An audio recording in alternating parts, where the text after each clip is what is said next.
que tout le monde dise: Notre Père, nous te remercions pour notre étude biblique. Merci pour ton esprit. Merci pour ta grâce. Merci pour la compréhension. Merci de nous garder en bonne santé et vivants afin que nous puissions entendre ta parole, comprendre ta parole, croire en ta parole et appliquer ta parole et nous préparer pour la gloire au ciel. Nous demandons au Seigneur que tu nous donnes la concentration afin que tout ce que nous entendons, cela puisse pénétrer nos cœurs, demeurer avec nous et fasse du bien dans notre vie. Merci Seigneur pour l'exaucement. C'est au nom de Jésus, nous prions. Que Dieu vous bénisse. Prenez siège. Nous sommes dans les épîtres de l'apôtre Paul adressées aux Galates. Dans cette épître trace le chemin de la grâce, le chemin de la croix, le chemin menant au salut. En réalité, il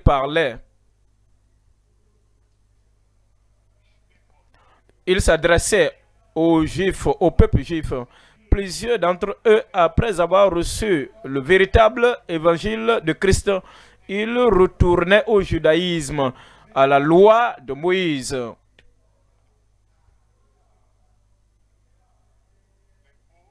L'ancienne alliance, se fondant sur ces choses pour le salut. Maintenant, l'apôtre Paul, inspiré par le Saint-Esprit,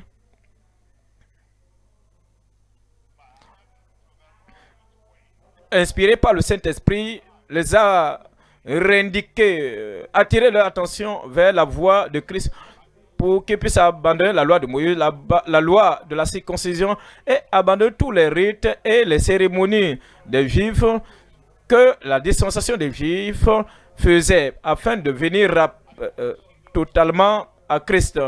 Comme il continue dans les passages que nous lisons, Paul sera en train de parler de l'illustration, de la mémoire, de l'allégorie qu'il fait des fils d'Abraham.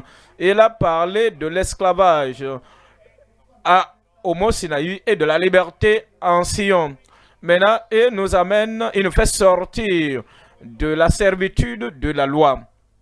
Il nous fait sortir de la servitude de la loi pour nous parler de la liberté, parlant d'un fils et parlant aussi de notre fils. Un fils qui est nominal, un fils qui est négligent, un fils qui est négatif, qui ne pouvait pas entrer dans le royaume. Maintenant, il parle de notre fils qui est nouveau, renouvelé, rené, né de nouveau dans le royaume. Ainsi, nous venons au thème de ce soir qui est le privilège des fils nés selon l'esprit. Le thème de ce soir, le privilège des fils nés selon l'esprit.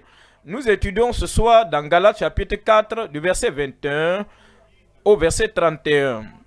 Dites-moi, vous qui voulez être sous la loi, n'entendez-vous point la loi? Car il est écrit qu'Abraham eut deux fils, un de la femme esclave et un de la femme libre. Verset 23. Mais celui de l'esclave naquit selon la chair, et celui de la femme libre naquit en vertu de la promesse. Celui de l'esclave naquit selon la chair, et celui de la femme libre naquit en vertu de la promesse. Verset 24. Ces choses sont allégoriques, sont des illustrations, sont le portrait, la description. Ces choses sont allégoriques, car ces femmes sont deux alliances. L'une du mont Sinaï, enfantant pour la servitude, c'est Agar. Maintenant, dans le verset 25, car Agar, c'est le mont Sinaï en Arabie, et elle correspond à la Jérusalem actuelle, qui est dans la servitude avec ses enfants. Il parle du peuple juif et de leur capitale qui était Jérusalem. Jérusalem sur la terre, et parce qu'ils se sont soumis à la loi,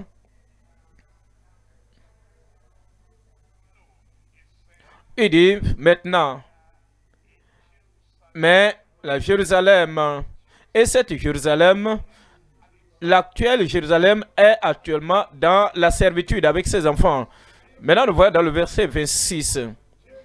Mais la Jérusalem d'en haut est libre. Il nous dit, il y a une autre Jérusalem. La nouvelle Jérusalem. Celle qui vient d'en haut.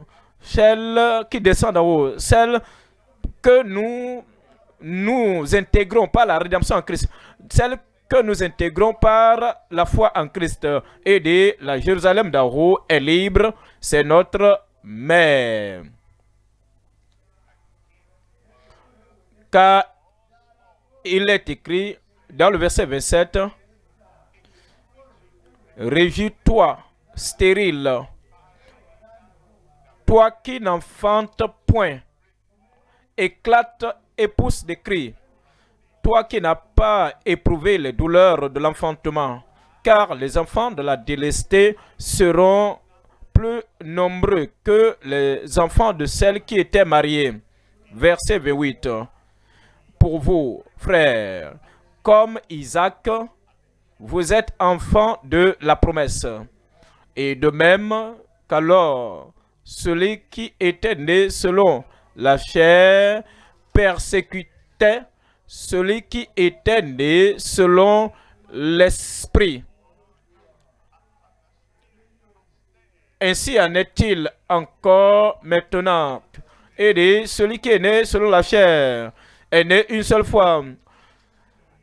Celui qui était né selon la chair persécutait celui qui était né selon l'esprit, qui est né deux fois, né de nouveau. Ainsi en est-il encore maintenant. Le verset 30 rapporte, mais que dit l'Écriture? Chasse l'esclave et son fils. Ici, l'apôtre Paul nous donne un principe intemporel, permanent, pour dire, peu importe là où vous vivez, la question qui se pose est, que dit l'Écriture? Peu importe là où vous vous trouvez. Mais que dit l'Écriture? Avez-vous confiance en vous-même, en vos propres efforts pour aller au ciel? Ne faites pas cela. Que dit l'Écriture? Pensez-vous que vos bonnes œuvres, pensez-vous que votre propre justice vous amènera dans la gloire? Et dire, va vérifier dans l'Écriture. Mais que dit l'Écriture? Croyez-vous au Seigneur Jésus-Christ? Jésus-Christ seul, par la foi en lui seul, pour que vous puissiez aller au ciel. Maintenant, les judaïsants viennent vous et disent, non, sans la loi de Moïse, vous ne pouvez pas être sauvé. Demandez, la réponse est quoi? Que dit l'Écriture? Est-ce que quelqu'un vous dit qu'une fois que vous êtes né de nouveau, peu importe la manière dont vous vivez, vous êtes libre d'agir, de vous comporter comme vous étiez, que la sainteté n'est plus nécessaire? Ne raisonnez pas avec ces individus. Que dit l'Écriture? Est-il possible pour moi, sans le salut, sans la sainteté, sans la pureté de cœur, et maintenant je vis comme je vivais avant, et je peux toujours aller au ciel? N'argumentez pas, retournez à la Bible et cherchez, fouillez. La question d'aller au ciel est importante. Vous ne pouvez pas laisser cela aux on-dire.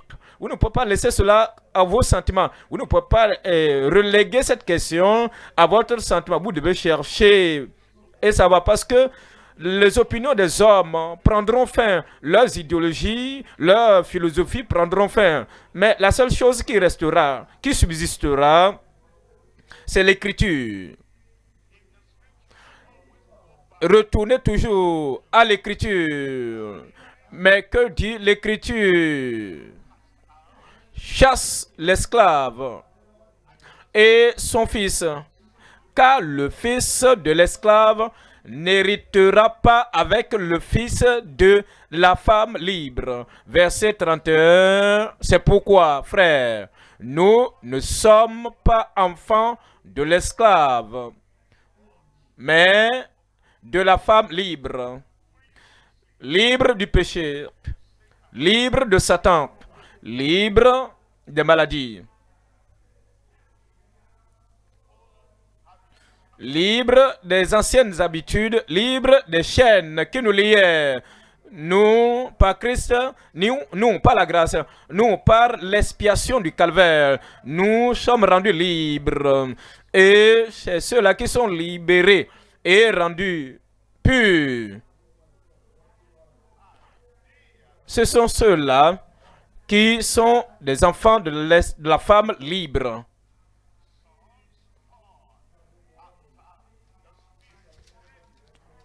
Nous allons voir trois éléments, 3 points dans ce message. Premièrement, l'illustration de l'écriture. Deuxième point, l'identité des 2 types de fils. Troisième point et enfin, l'héritage des saints véritables. L'héritage des saints véritables. Voyons le premier point, l'illustration de l'écriture. Déjà, nous avons lu ces versets du verset 21 au verset 26. C'est l'allégorie, l'illustration, l'exemple que l'apôtre Paul a donné pour illustrer ce qu'il voulait enseigner, afin que cette illustration nous amène à penser, à réfléchir, pour voici la parole de Dieu, interpréter la parole de Dieu, considérer la parole de Dieu et l'interpréter de manière convenable. Nous voyons dans Galates chapitre 4, verset 21. Galates chapitre 1. Vous voyez, c'est extrait de l'écriture. Nous pouvons voir, nous voyons 3 éléments ici. Il y a la révélation de l'écriture, ensuite le récit. Le récit, ce n'est pas de l'opinion, mais c'est le récit extrait, le récit tiré de l'écriture pour nous enseigner sur le salut, sur la grâce, sur le chemin de la justice que le croyant doit suivre, et aussi concernant la finalité de la vie menée dans la grâce au-dessus du péché, sans le péché, vainquant et dominant le péché. Deuxième élément ici dans ce premier point, c'est le récit tiré de l'écriture pour l'enseignement, et enfin recevoir toute l'écriture pour notre transformation. Recevoir toute l'écriture pour notre transformation. Repartons au premier élément dans ce premier point, c'est la révélation découlant de l'écriture de la vérité. C'est la Bible que vous détenez dans la main. Cette parole, cette Bible est référée comme la parole de Dieu. Nous lisons dans Galates chapitre 4, verset Daniel chapitre 10, verset 21. Daniel chapitre 10, verset 21. Daniel chapitre 10, verset 21. Daniel chapitre 10, verset 21. Mais je veux te faire connaître ce qui est écrit, ce qui est significatif dans le livre. Mais je veux te faire connaître, c'est ce que l'ange a dit à Daniel. Je veux te révéler ce qui est écrit dans le livre de la vérité. Personne ne m'aide contre cela, excepté Michael, votre chef. Comprenez ce point, comprenez l'écriture. L'écriture, c'est le livre de la vérité. Aucun homme, aucune femme, aucun prédicateur, aucun prophète, aucun évangéliste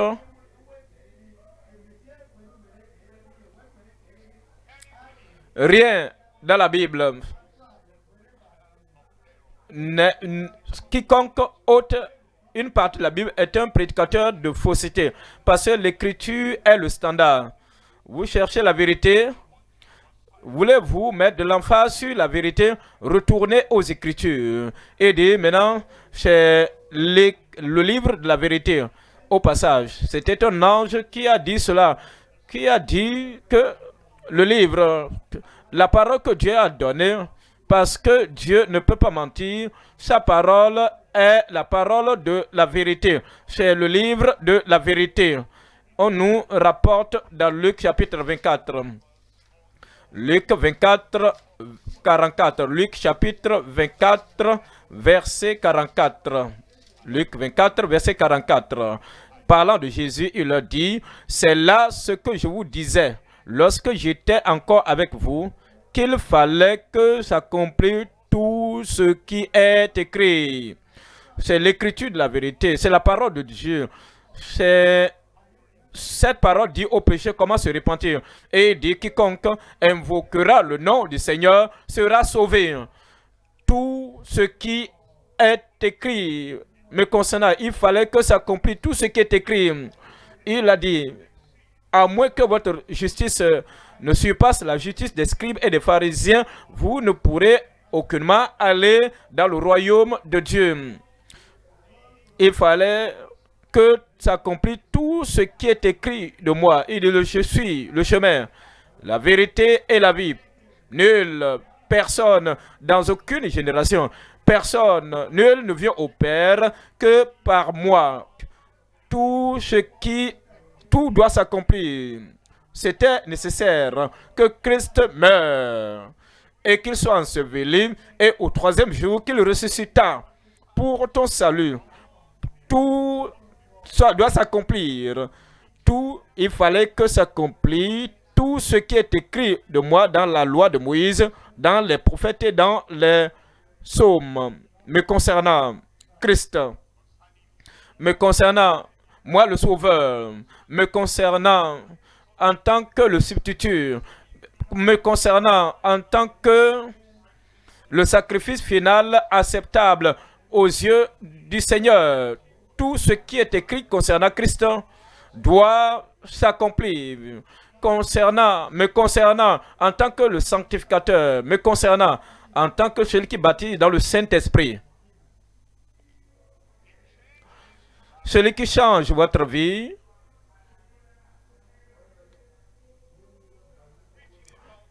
Ce qui me concerne, il est écrit qu'il sera celui-là. Lorsqu'il viendra, il va vous émerger, baptiser, revêtir de puissance les gens. Il va les baptiser dans le Saint-Esprit et de feu. Tout ce qui est écrit concernant Christ doit s'accomplir. Voyons dans le verset 45.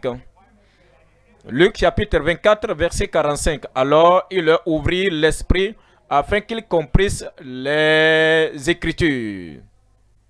Les Écritures sur le salut, les Écritures de la transformation, les Écritures qui nous convertissent, les Écritures qui nous mettent sur le chemin de la justice pour une bonne éternité. Voyons dans le verset 46. Verset 46. Et il leur dit, ainsi il est écrit dans les Écritures que le Christ souffrirait et qu'il ressusciterait des morts le troisième jour. Apocalypse, la révélation vient de l'écriture, de la vérité. Voyons le deuxième élément dans ce grand point, le récit tiré de l'écriture pour l'enseignement. Le récit tiré de l'écriture qui nous est donnée, et c'est pour notre instruction, pour l'instruction. Maintenant, il dit dans Galates chapitre 4, verset 23. Galates chapitre 4, verset 23. Galates chapitre 4, verset 23. Mais celui de l'esclave naquit selon la chair, et celui de la femme libre naquit en vertu de la promesse. Nous tous, comme ce premier fils d'Abraham, nous sommes nés de la chair. Nés de la chair. Et si nous devons appartenir au royaume de Dieu, nous devons naître de la promesse. Voyons le verset 24. Ces choses sont allégoriques. C'est une illustration. C'est un exemple pour nous afin que nous puissions tirer des enseignements, nous puissions extraire des enseignements. Ces choses sont allégoriques, car ces femmes sont deux alliances. L'une du mont Sinaï enfantant pour la servitude, c'est Agar. Il va dans le verset 30 pour dire, mais, oui, il a commencé par l'allégorie. Si vous ne comprenez pas l'illustration, mais que dit l'Écriture? Posez la question. Que dit l'Écriture? Nous voyons dans Romains chapitre 15, verset 4. Romains chapitre 15, verset 4. Romains chapitre 15, verset 4. Or, tout ce qui est écrit d'avance, l'histoire que nous lisons dans Genèse concernant Abraham, à propos d'Isaac, au sujet de Jacob, concernant Joseph, les histoires, les récits que nous lisons dans Exode, Lévitique, Nombre, Deutéronome, concernant Moïse, concernant les enfants d'Israël et concernant le rocher, l'eau qui est sortie du rocher, l'histoire, les récits que nous lisons dans Josué, concernant la manière dont les enfants d'Israël sont entrés dans la terre de Canaan. Toutes ces histoires, tous ces récits, toutes ces choses, oh, tout ce qui est écrit d'avance l'a été pour notre instruction, afin que nous qui vivons maintenant, afin que par la patience et par la consolation que donnent les Écritures, par la patience et par la consolation que donnent les Écritures, nous possédions l'espérance. Toute espérance qui n'est pas basée sur les Écritures est une espérance fausse. Toute espérance qui n'est pas fondée sur les Écritures sera une espérance de séduction trompeuse.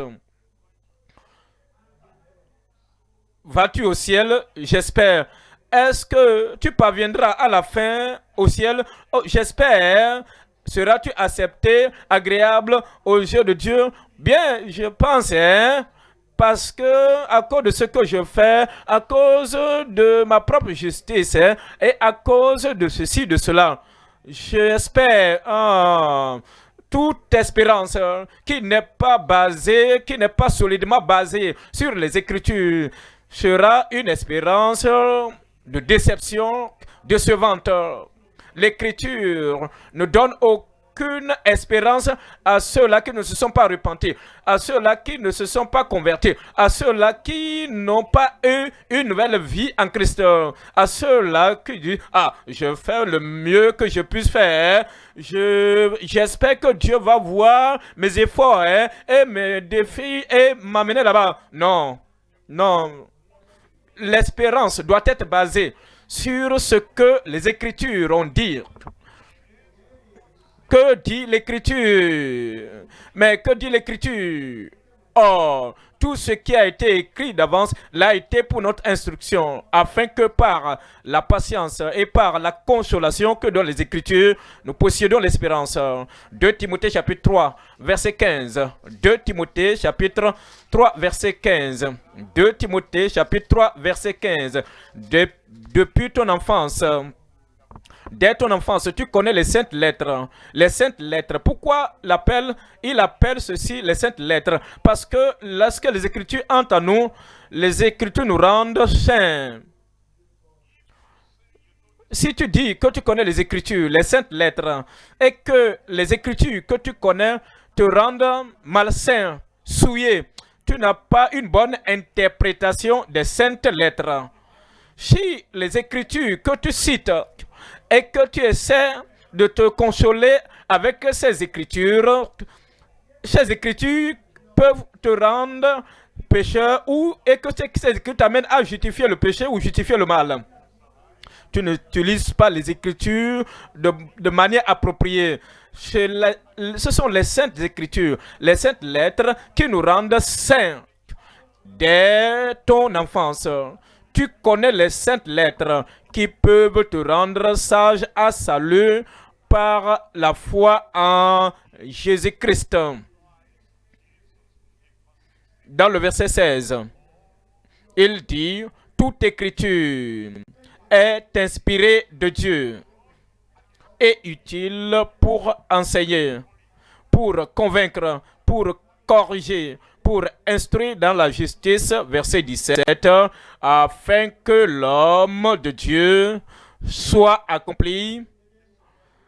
Les Écritures ne justifient jamais l'imperfection, l'impureté, l'iniquité, la transgression, le mal.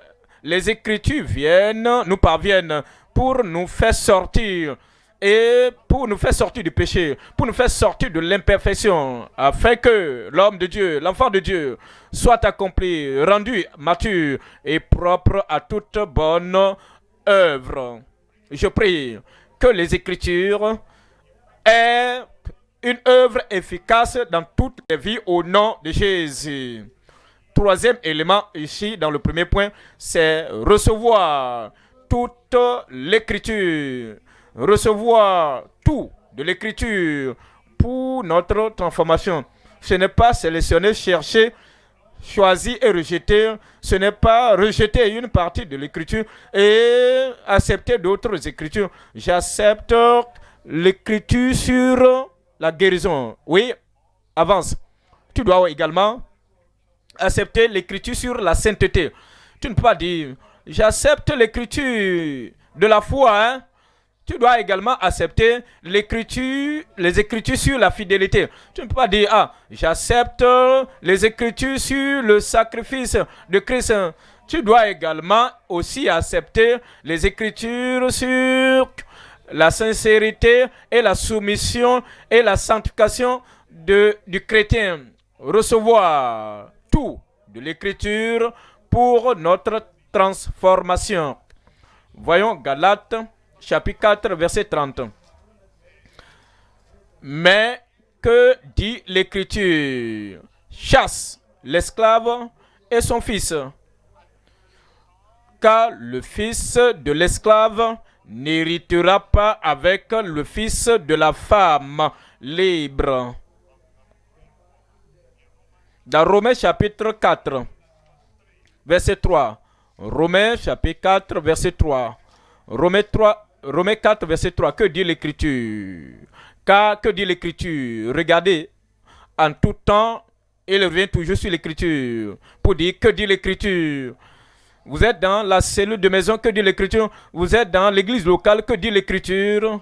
Vous êtes au siège de l'église, que dit l'Écriture? Vous êtes dans une autre église locale chaque fois, que dit l'Écriture? C'est le culte de dimanche, peut-être l'étude biblique de lundi, ou bien le programme de leader le mardi, ou bien le samedi pour la réunion des ouvriers, ou bien le jeudi pour le réveil. Chaque fois, la question la plus importante à poser est que dit l'Écriture? Nous ne rassemblons pas les gens ensemble pour leur raconter les opinions des hommes, les idées des hommes, les discours de motivation personnelle. Non, mais que dit l'Écriture? Abraham crut à Dieu et cela lui fut imputé à justice. Ensuite, dans le verset 4. Verset 4. Or, à celui qui fait une œuvre, le salaire est imputé, non comme une grâce. Mais dans le verset 5, et à celui qui ne fait point d'œuvre, celui qui ne vient pas présenter ses propres œuvres, sa propre justice, mais qui croit en celui qui justifie l'impie, sa foi lui est imputée à justice. Voyons le chapitre 11, Romains chapitre 11.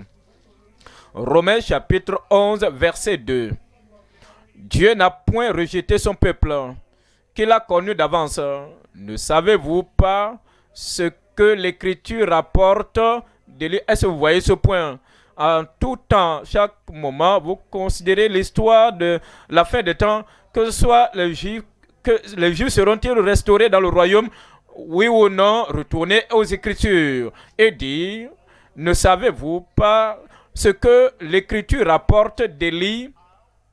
Comment il adresse à Dieu cette plainte, cette intercession contre Israël, disant, Seigneur, ils ont tué tes prophètes, ils ont renversé tes autels, je suis resté moi seul, et ils cherchent à m'ôter la vie. Verset 4. Mais quelle réponse Dieu lui fait-il? Mais quelle réponse Dieu lui fait-il? Je me suis réservé 7000 hommes qui n'ont point fléchi le genou devant Baal. Verset 5. De même aussi dans le temps présent, il y a un reste. Il y a un reste selon l'élection de la grâce. Considérez le verset 16. Verset 16. Or, si les prémices sont saintes, c'est Christ, notre Sauveur, c'est Christ, le précurseur de notre foi. Si les prémices sont donc saintes, la masse l'est aussi. Et si la racine, la source, le rejeton de David, Christ, si la racine est sainte, alors les branches le sont aussi. Voyons 1 Thessaloniciens chapitre 2, verset 13. 1 Thessaloniciens chapitre 2, verset 13. C'est pourquoi nous rendons continuellement grâce à Dieu de ce qu'en recevant la parole de Dieu que nous vous avons fait entendre, vous l'avez reçue non comme la parole des hommes, mais ainsi qu'elle l'est véritablement. Vous ne l'avez pas reçue comme vous pesez. Vous pesez la parole de Dieu, la parole de Dieu et la parole des hommes.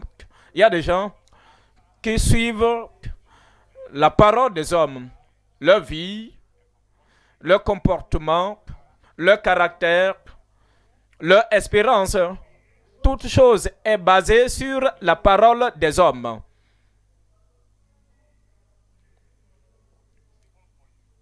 Il est possible pour toi de lire tous les livres de toutes les bibliothèques du monde et de te noyer dans les opinions et des idéologies des auteurs de ces livres du monde, et que vous avez tant de connaissances concernant la parole des hommes. Ce serait un gâchis, une perte de temps, que vous allez vous rendre compte que dans l'éternité, que ce serait nul, parce que c'est la parole de Dieu qui est de manière solide le seul livre qui nous indique le ciel. Alors, les Thessaloniciens ont compris, ils ont reçu la parole de Dieu comme la parole de Dieu et non comme la parole des hommes. Maintenant, il poursuit pour dire, mais ainsi qu'elle est véritablement comme la parole de Dieu qui agit en vous, qui croyez. C'est elle qui agit en nous pour le salut, c'est elle qui agit en nous pour la sanctification, c'est elle qui agit en nous pour le revêtement, la puissance du Saint-Esprit en nous, c'est elle qui agit en vous et en nous et nous met sur le droit chemin qui mène à la gloire.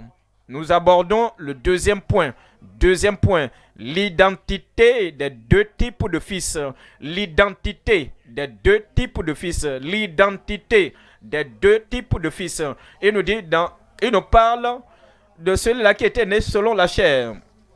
Et ensuite, il nous parle de celui qui est né selon la promesse. Nous allons voir trois éléments dans ce deuxième point. Premier élément, des fils nominaux, nés selon la chair, dans le péché. Des fils nominaux, charnels, sensuels, n'ayant pas l'esprit de Dieu dans leur nature, ou la nature de Dieu en eux. Des fils nominaux, nés selon la chair, dans le péché. Deuxième élément, les fils nouveaux, engendrés par la foi selon l'esprit. Et enfin, le troisième élément, les fils nourris portant le fruit de l'esprit. Voyons le premier élément. Premier élément, des fils nominaux, nés selon la chair dans le péché. Galates chapitre 4, verset 23. Galates chapitre 4, verset 23. Mais celui de l'esclave naquit selon la chair, naquit selon la chair. Vous voyez le verset 29. Dans le verset 29, et de même qu'alors, celui qui était né selon la chair persécutait celui qui était né selon l'esprit. Dans celui qui est né selon la chair, il y a une haine innée contre la promesse. Il y a une haine intérieure contre celui qui est né selon l'esprit. Une haine contre la nouvelle vie qui vient par l'esprit. Ainsi, celui qui était né selon la chair persécutait celui qui était né selon l'esprit. Il dit, ainsi en est-il encore maintenant. Ainsi en est-il encore maintenant. Ainsi en est-il encore maintenant. Celui qui est né selon la chair va ridiculiser. Celui qui est né selon la chair va haïr. Celui qui est né selon la chair,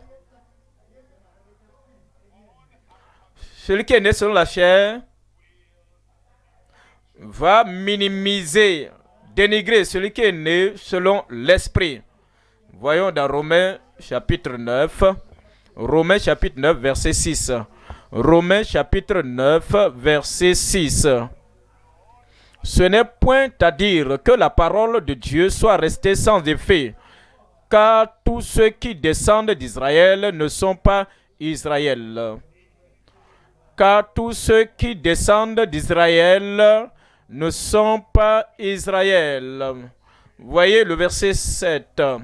Et pour être la postérité d'Abraham, ils ne sont pas tous ses enfants.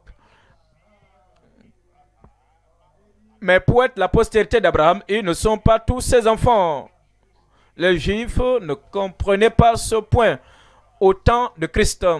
Lorsque Christ disait, vous connaîtrez la vérité et la vérité vous affranchira. Ils ont dit, nous sommes nés d'Abraham. Comment dis-tu que nous serons affranchis? Il dit, oh, quiconque commet le péché est esclave du péché. Et le serviteur ne demeure pas toujours dans la maison. C'est seulement lorsque le Fils vous affranchit et que vous serez réellement libre. Il dit, nous ne sommes pas nés dans la fornication, dans l'adultère. Nous sommes nés d'Abraham. Ah, il dit, si vous êtes nés d'Abraham, vous ferez les œuvres d'Abraham. Abraham s'est réjoui, s'est éclaté, s'est réjoui de mon jour. Et il a vu mon jour, il s'est réjoui. Et ils étaient et vous vous précipitez pour me tuer. Et de qui dit, pourquoi dis-tu, nous voulons te tuer? Nous sommes des enfants d'Abraham. Il dit non. Il dit non. Il dit, nous sommes des enfants de Dieu. Il dit non. Vous êtes de votre père. Vous appartenez à votre père, le diable. Et vous voulez toujours accomplir les œuvres de votre père. Il était meurtrier dès le commencement. Et il ne se tient pas dans la vérité. Maintenant, lorsqu'il dit le mensonge, il le dit de son fond, de son propre chef, parce qu'il est le menteur et le père du mensonge. Maintenant, Jésus leur disait, vous êtes juifs, c'est vrai, mais votre caractère ne révèle pas que vous êtes nés de nouveau, que vous êtes renouvelés. Vous êtes toujours encore dans la chair. Vous êtes des fils nominaux. C'est pourquoi il dit, ils sont de la postérité d'Abraham. Ce n'est point à dire que c'est pour être la postérité d'Abraham et ils ne sont pas tous enfants. Mais il est dit dans le verset 7, dans le verset 8, c'est-à-dire que ce ne sont pas les enfants de la chair qui sont enfants de Dieu.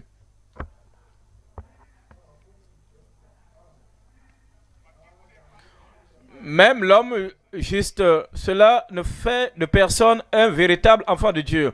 Cela veut dire, mais ce sont les enfants. C'est-à-dire ce ne sont pas les enfants de la chair qui sont enfants de Dieu, mais que ce sont les enfants de la promesse qui sont regardés comme la postérité. Dans Jean chapitre 3, verset 6.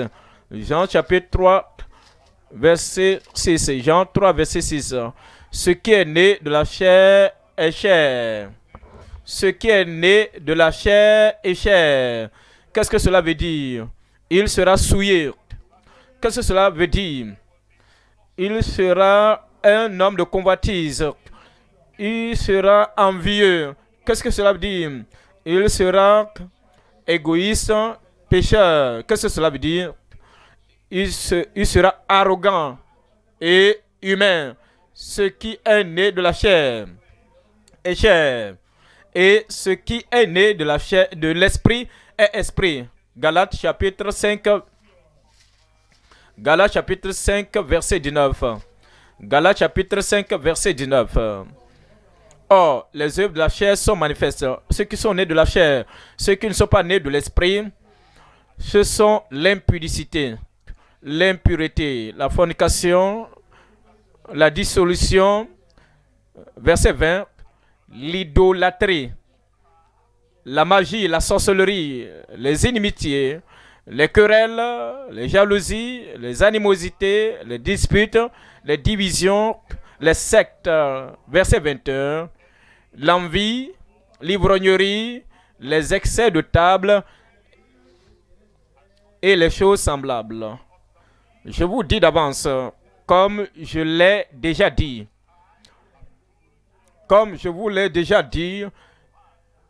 que ceux qui commettent de telles choses,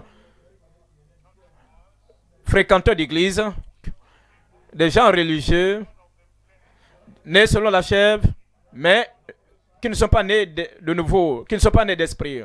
Mais ceux qui commettent de telles choses n'hériteront point le royaume de Dieu. Voyons le deuxième élément ici. Les fils nouveaux, engendrés par la foi selon l'esprit. Dans Galates chapitre 4, verset 28. Pour vous, frères, comme Isaac, vous êtes enfants de la promesse. Pour vous, frères, nous considérons la promesse de Dieu. Quiconque invoquera le nom du Seigneur sera sauvé. Et nous allons à cette promesse. Nous nous accrochons à cette promesse. Nous croyons en cette promesse. Et cette promesse agit en nous. Si quelqu'un ne naît de nouveau, si un homme ne naît de nouveau et ne peut voir le royaume de Dieu, s'il ne naît pas d'en haut, il ne peut voir le royaume de Dieu. Vous devez naître de nouveau. Lorsque vous considérez cette promesse du Seigneur, cette proclamation de Christ, et nous désirons la nouvelle naissance, nous désirons la transformation, nous désirons la nouvelle vie. Nous sommes des enfants de la promesse. Ensuite, il dit que vous devez vous abstenir de toute espèce de mal et le Dieu de paix que le Dieu de paix vous sanctifie tout entier, votre corps, votre âme, votre esprit, et que vous soyez préservés, conservés dans cette sanctification, cette sainteté, jusqu'à l'avènement de Christ irrépréhensible. Car celui qui vous a appelé est fidèle, et c'est lui qui le fera. Nous nous accrochons à cette promesse, nous acceptons cette promesse, nous croyons en cette promesse, nous nous consacrons à cette promesse. Alors, à nous, une nouvelle transformation se produit. Nous devenons des enfants de la promesse. Restez à Jérusalem jusqu'à ce que vous soyez revêtus de la puissance d'en haut. Car je vous enverrai la promesse de la part du Père. Car Jean a baptisé d'eau pour la repentance. Mais vous, dans peu de jours, vous serez immergés, baptisés, renforcés, revêtus de la puissance du Saint-Esprit.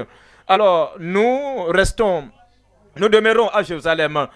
À cause de cela, la promesse est accomplie pour nous, les enfants de la promesse. vont vivre par la promesse, vont tenir par la promesse. Nous prions par la promesse. Nous croyons, nous vivons dans la promesse. Et de maintenant pour vous, frères, comme Isaac, pour nous, frères, comme Isaac, nous sommes de la promesse, des enfants de la promesse. 1 Pierre chapitre 1 verset 3. 1 Pierre chapitre 1 verset 3. Béni soit le Dieu de notre Père, béni soit Dieu le Père de notre Seigneur Jésus-Christ, qui selon sa grande miséricorde nous a régénérés. Nous étions nés par des parents humains, mais maintenant par la promesse du Seigneur, nous sommes régénérés pour une espérance vivante par la résurrection de Jésus-Christ d'entre les morts. Dans le verset 23, il nous dit la conséquence. Puisque vous avez été régénérés, non pas une semence corruptible, mais par une semence incorruptible, par la parole vivante et permanente de Dieu. La parole permanente, la même puissance qui a fait que ces apôtres étaient de nouveau dans le premier siècle. Cette même parole permanente, elle est vivante et elle est permanente. Il nous dit dans 1 Jean, chapitre 5, verset 1. Première épître de Jean, chapitre 5, verset 1. Quiconque croit que Jésus est le Christ est né de Dieu, Ce ne sont pas des adorateurs nominaux, des fréquenteurs nominaux d'église, des chrétiens nominaux qui viennent dans l'église et leurs vies sont négatives, et leurs vies sont nonchalantes, et ils n'ont pas l'esprit de Dieu. Mais il s'agit de gens ici qui sont venus à Dieu et ils ont prié. Et ils ont vu la face du Seigneur. Et une opération céleste a été réalisée en eux. Et ils ont cru jusqu'au point de naître de nouveau. Et quiconque croit que Jésus est le Christ est né de Dieu. Et quiconque aime celui qui l'a engendré aime aussi celui qui est né de lui. Verset 2. Nous connaissons que nous aimons les enfants de Dieu lorsque nous aimons Dieu et que nous pratiquons ses commandements. Nous aimons Dieu et nous pratiquons ses commandements. Ce n'est pas comme des gens qui pensent que ils n'ont pas besoin de garder les commandements de Dieu. Je suis sauvé, je suis né de nouveau, je suis un enfant de Dieu, je suis un membre de l'église et par conséquent, peu importe ce que je fais, obéissance et désobéissance, je suis incorrigible, je vais aller là-bas. Non, ça c'est un mauvais esprit.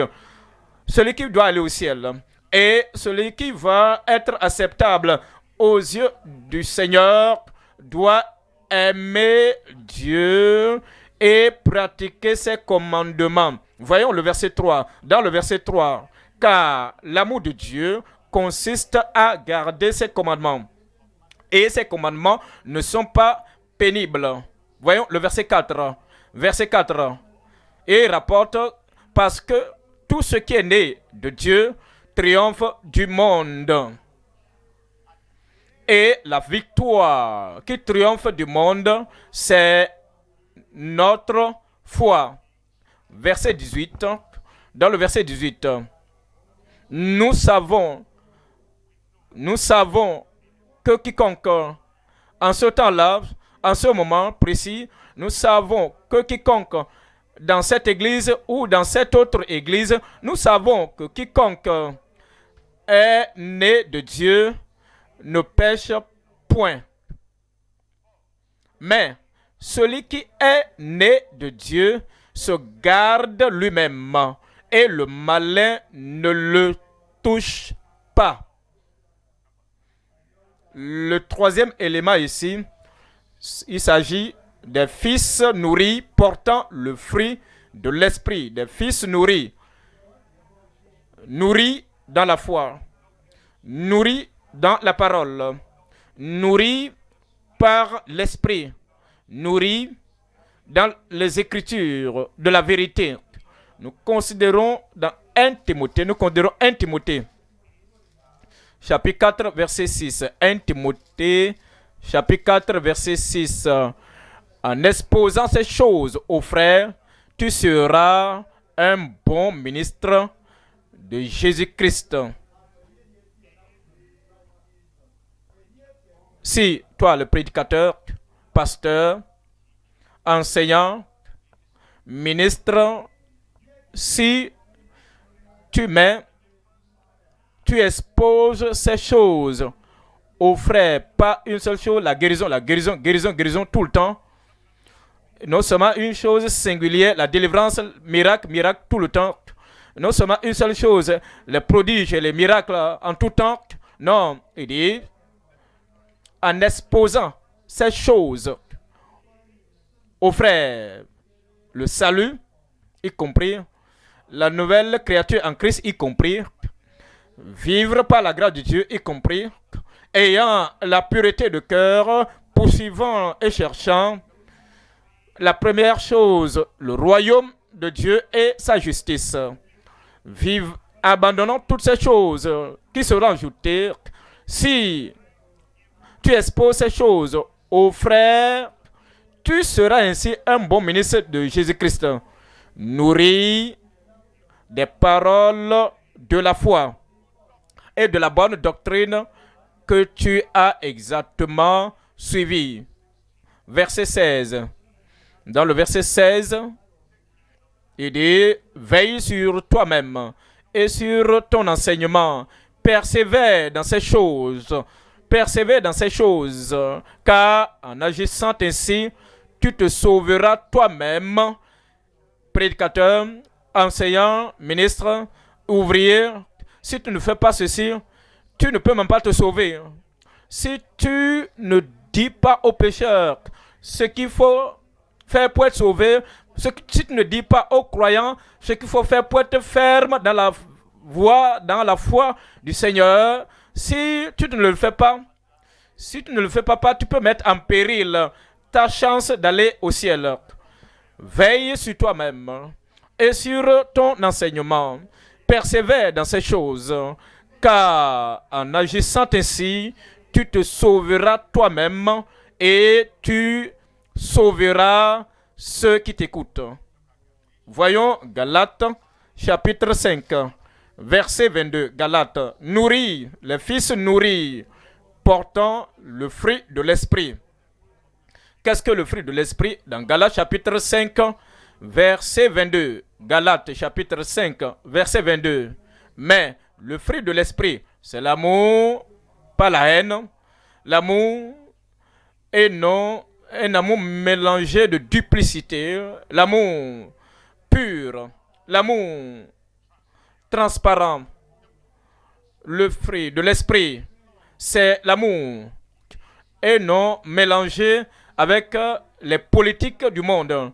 Ce n'est pas la convoitise, ce n'est pas une affection impure, c'est l'amour.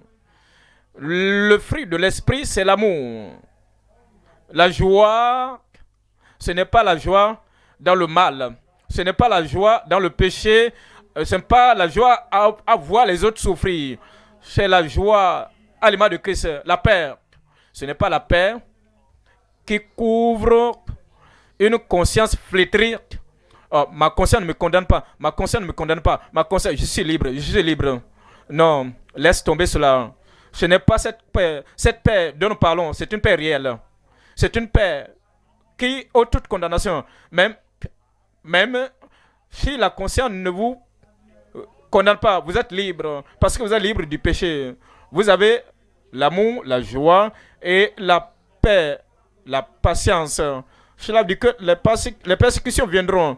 Vous n'allez pas abandonner le ministère à cause des persécutions, l'endurance. Vous n'allez pas abandonner le combat pour la foi qui a été transmise au ciel une fois pour toi, pour toutes, à cause de la persécution, la patience, la bonté. Même si vous souffrez, vous demeurez toujours gentil, vous ne menacez pas les gens, vous ne giflez pas les gens, vous ne faites aucun mal à qui que ce soit, vous êtes toujours gentil. La bonté, votre bonté continue. la bénignité. Alors, c'est le fruit de l'esprit. Il s'agit là des fils renouvelés, des fils qui sont nourris dans la foi, portant le fruit de l'esprit, la fidélité. Vous avez la douceur, la tempérance, la tempérance, la douceur. La loi n'est pas contre ces choses. Verset 24.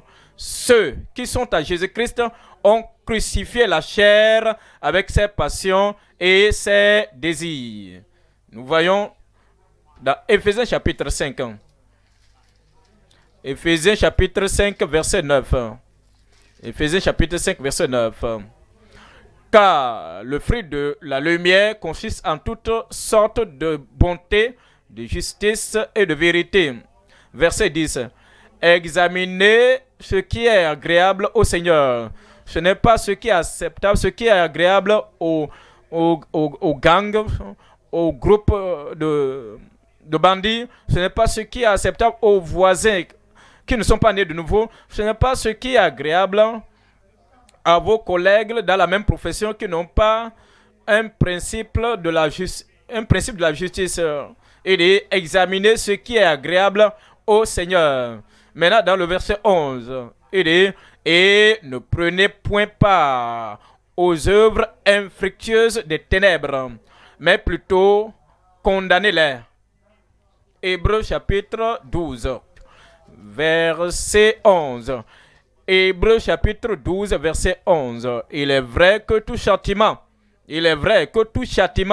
semble d'abord un sujet de tristesse et non de joie, mais il produit plus tard pour ceux qui ont été ainsi exercés un fruit paisible, de justice. Mais il produit plus tard pour ceux qui ont été ainsi exercés un fruit paisible de justice. Verset 12. Fortifiez donc vos mains languissantes et vos genoux affaiblis, et suivez avec vos pieds des voies droites, afin que ce qui est boiteux ne divise point, mais plutôt se raffermisse. Verset 14. Recherchez la paix avec tous les hommes dans votre communauté, avec tous dans votre foyer, avec tous partout où vous vivez. Levez les yeux et regardez, vous allez au ciel. Et le chemin maintenant au ciel, c'est un chemin de paix. Alors, ceux qui oublient le chemin de paix, s'ils vivent autour de vous, vous n'allez pas permettre l'échec d'une personne faible de vous submerger et vous rendre faible comme eux. Si vous êtes debout et que vous êtes pour la paix du royaume, vous n'allez pas permettre aux gens qui n'ont pas la paix dans le cœur. Ils s'étonnent pourquoi tu n'es pas agressif. Ils s'étonnent de ce que tu vis dans la paix de Dieu. Et alors, ils veulent te peser, te sous-peser et faire quelque chose. Vous ne voulez pas qu'ils vous ramènent à leur niveau. Vous voulez demeurer au sommet dans la paix de Dieu. La paix avec tous. Rechercher la paix avec tous. Et la sanctification. Vous ne changez pas la sainteté avec la paix. Vous dites, si je vis dans la sanctification, les gens me tourmentent. Si je parle de la sainteté, les gens me persécutent. Alors, moi, je veux la paix. Hein. Je veux mener une vie paisible. Vous n'allez pas commercialiser ou bien échanger la paix contre la sanctification. Pour dire, si c'est vivre la vie dans la sanctification ne me permet pas d'avoir la sainteté, d'avoir la paix, je laisse la sainteté. Non, si vous agissez, si vous n'irez pas au ciel, vous voyez ce qu'il dit. Recherchez la paix avec tous et la sanctification sans laquelle personne ne verra le Seigneur. Je ne laisserai pas tomber la sainteté. Il dit, je ne laisserai pas tomber la sainteté. Vous n'allez pas laisser tomber la sanctification au nom de Jésus. Nous abordons maintenant le troisième point. Troisième point, l'héritage des saints véritables. L'héritage des saints véritables. Nous voyons trois éléments ici. Il y a trois choses à considérer ici. Premièrement, c'est l'héritage corrompu des fils charnels. Deuxième élément, le plein héritage pour les saints fidèles. Troisième élément, l'héritage final pour la fermeté inébranlable. Voyons le premier élément ici. Le premier élément, c'est quoi? C'est l'héritage corrompu des fils sensuels. Nous examinons Galates chapitre 5, 4 verset 30. Galates 4 verset 30. Galates 4 verset 30. Mais que dit l'Écriture? Chasse l'esclave et son fils, car le fils de l'esclave n'héritera pas avec le fils de la femme libre. Si vous êtes lié par cette habitude, même dans cette vie, vous perdez votre héritage.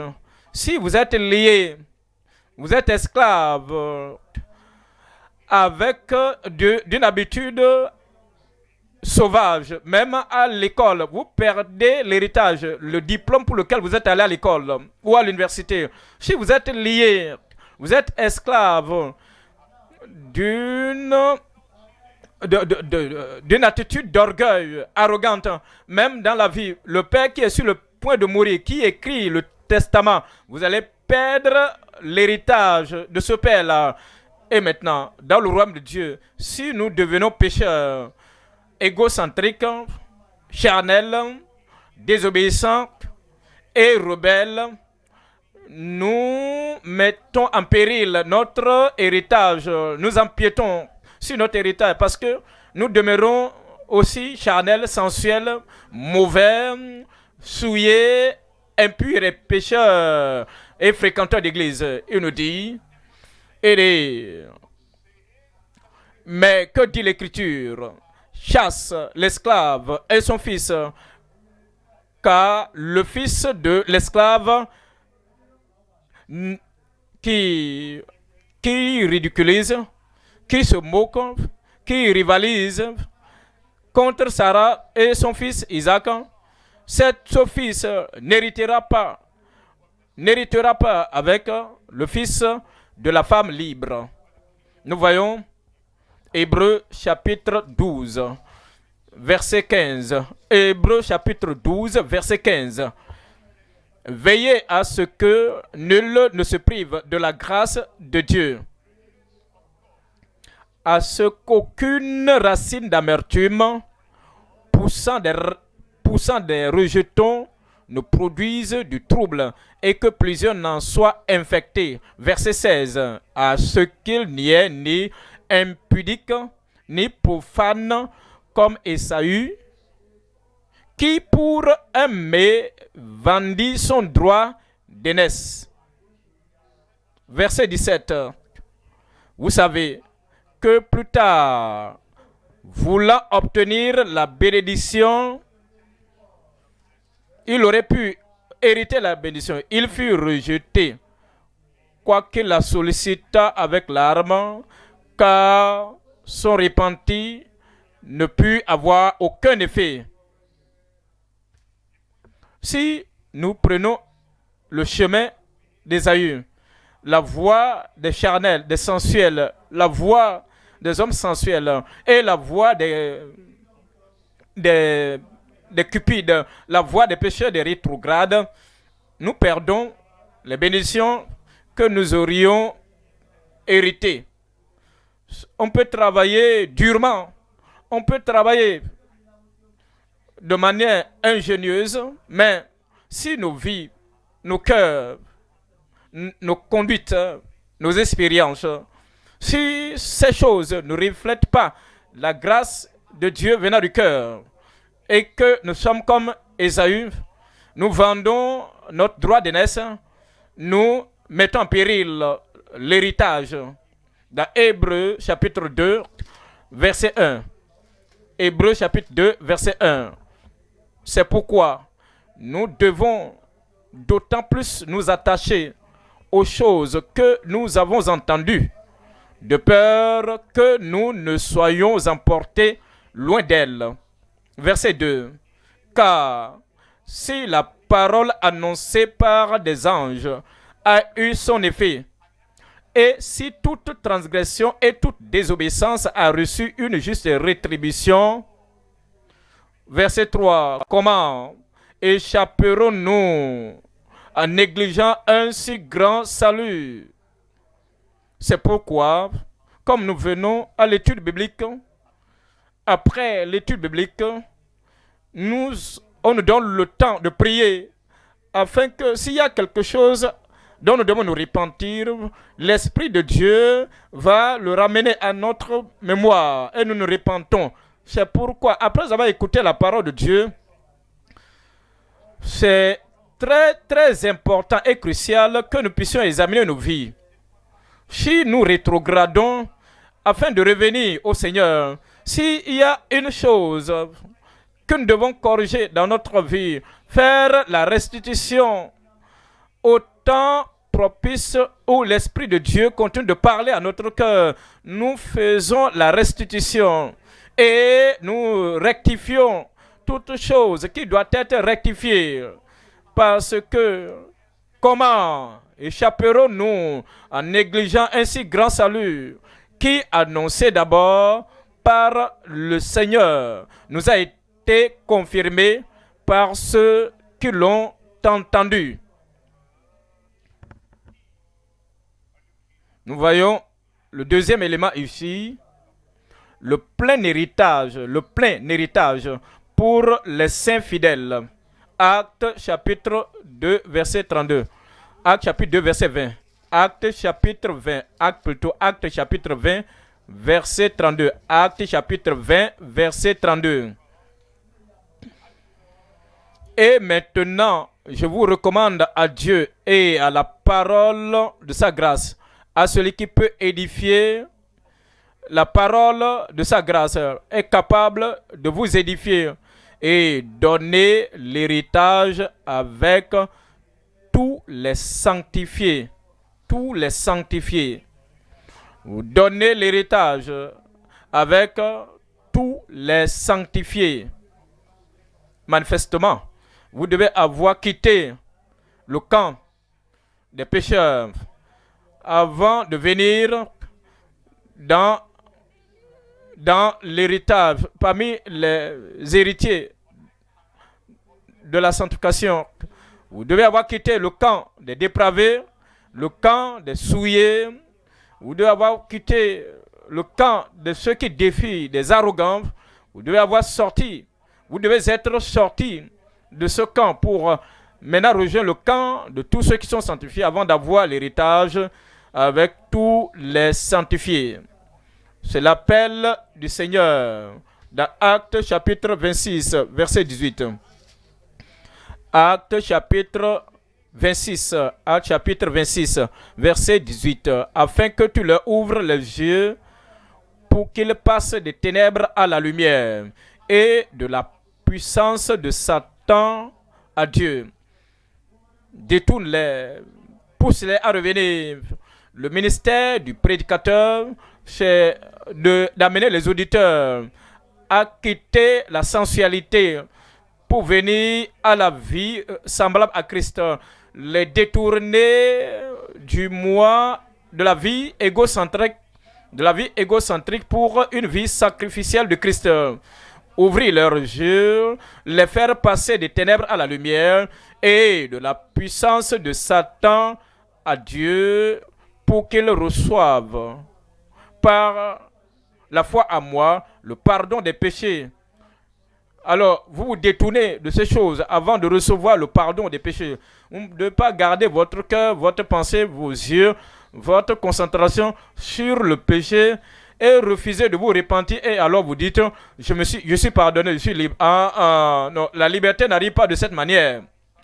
Leurs yeux sont ouverts. Ils se sont détournés des ténèbres pour la lumière. Ils se sont détournés de la puissance de Satan pour la puissance de Dieu, afin qu'ils reçoivent par la foi en moi le pardon des péchés et l'héritage avec les sanctifiés. Sanctifiés par la foi. Sanctifiés par la foi. La foi en Christ. Voyons le troisième élément. C'est l'héritage final l'héritage final pour la fermeté inébranlable. Les gens qui sont fermes dans le Seigneur. 1 Pierre, chapitre 1, verset 3. 1 Pierre, chapitre 1, verset 3. Béni soit Dieu, le Père de notre Seigneur Jésus-Christ, qui, selon sa grande miséricorde, nous a régénérés pour une espérance. Il nous a régénérés. Il nous a régénérés pour une espérance vivante par la résurrection de Jésus-Christ d'entre les morts. Ensuite, dans le verset 4, pour un héritage qui ne se peut ni corrompre. Tous les héritages sur la terre sont corruptibles. Ils se rouillent.